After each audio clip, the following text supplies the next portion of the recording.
महेश नाम का एक इंसान था।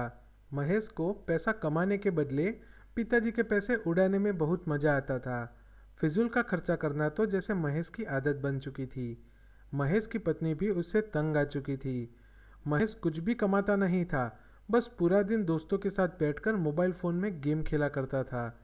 महेश के दोस्तों को भी यह बात पता थी कि महेश उसके पिताजी के पैसों पर जी रहा है, लेकिन महेश को इस बात की जरा भी शर्म नहीं थी।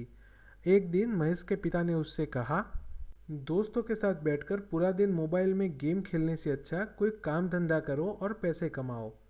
महेश ने गुस्से से कहा, आपके पास इतना पैसा है वो सब मेरा ही तो है, मुझे भला काम धंधा करने की क्या आवश्यकता। दूसरे दिन महेश के पिताजी को हार्ट अटैक आया और वो मर गए। कुछ दिनों बाद महेश को पिताजी की फाइल में से एक चिट्ठी मिली जिसमें लिखा हुआ था कि बेटा महेश, मेरे मरने के बाद मेरी कुछ आखिरी इच्छाएं हैं जो मैं इस चिट्ठी में लिख रहा हूँ। मेरे मरने के बाद सबसे पहले तुम आसपास के 15 गांव के सभी लोगों को खाना खिलाना। उसके बाद गांव के सभी ब्राह्मणों को सोने का एक एक आभूषण देना।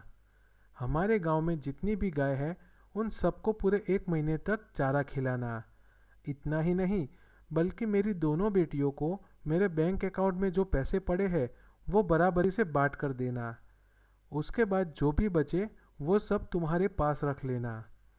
ये सब हो जाने के बाद अंत में हमारे घर के पीछे जो तुलसी का पेड़ है उसके बाजू में एक बड़ा सा कील जमीन में लगा हुआ है, उस कील को खींचकर बाहर निकाल लेना। महेश ने सोचा कि पूरी जिंदगी उसने पिताजी के लिए कुछ भी नहीं किया है, लेकिन वो उनकी आखिरी इच्छाएं जरूर पूरी करेगा। महेश ने सबसे पहले आसपास के 15 गांव के सभी लोगों को खाना खिलाने के लिए एक बड़ा सा कार्यक्रम आयोजित किया, जिसमें उसके काफ़ी सारे पैसे खर्च हो गए। महेश ने सोचा कि पापा के पास तो बहुत पैसे थे, उसमें से थोड़े खर्च भी हो गए तो क्या फ़र्क पड़ता है। 15 गांव के लोगों को खाना खिलाने के बाद उसने गांव में रहते 50 ब्राह्मणों को एक एक सोने का आभूषण दिया, जिसमें महेश के ज़्यादातर पैसे खर्च हो गए। महेश की यह हरकत देखकर उसकी पत्नी उससे झगड़ने लगी और कहने लगी कि वो ऐसा ना करे वरना वो मायके चली जाएगी। लेकिन महेश ने अपनी पत्नी की एक ना सुनी। महेश ने गांव की सभी गायों के लिए 1 महीने का चारा मंगवाकर गाय के मालिकों को दे दिया। अब महेश के पास पिताजी का ज़्यादा पैसा नहीं रहा। यह देखकर महेश की पत्नी उसे छोड़कर चली गई। महेश ने पिताजी का पूरा बैंक बैलेंस बराबर हिस्सों में बांटकर अपनी बहनों को सौंप दिया और बैंक का खाता भी बंद करवा दिया। अब महेश के पास बिल्कुल पैसा नहीं रहा। पैसा ना होने की वजह से महेश के दोस्त भी उससे दूर भागने लगे।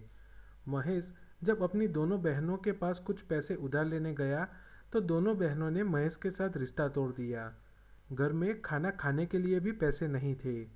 महेश ने गांव में सबके पास पैसे उधार मांगे तो किसी ने महेश को 1 रुपया भी नहीं दिया। बिना पैसों के महेश का जीवन जैसे रुक सा गया था। महेश गांव में दर बदर की ठोकरें खा रहा था।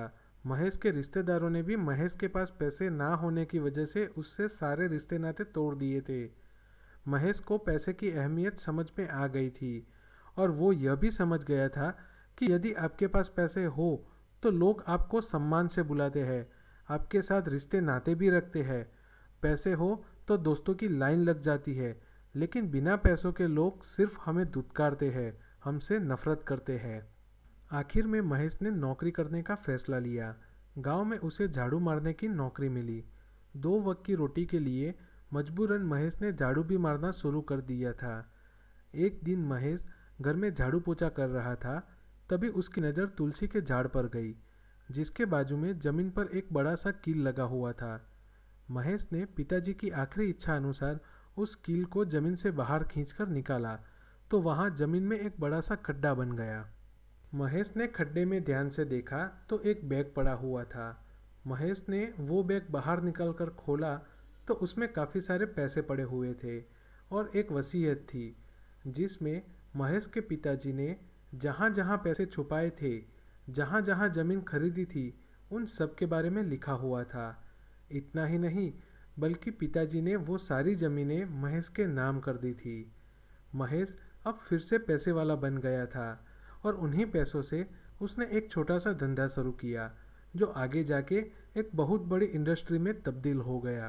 कहानी का बोध: यदि आप फिजूल के खर्चों में अपने पैसे बर्बाद कर रहे हैं तो दुनिया में आपसे बड़ा मूर्ख कोई नहीं है, क्योंकि दुनिया तब तक आपकी इज्जत करेगी जब तक आपके पास पैसा है।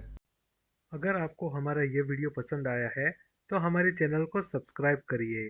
जय श्री राम।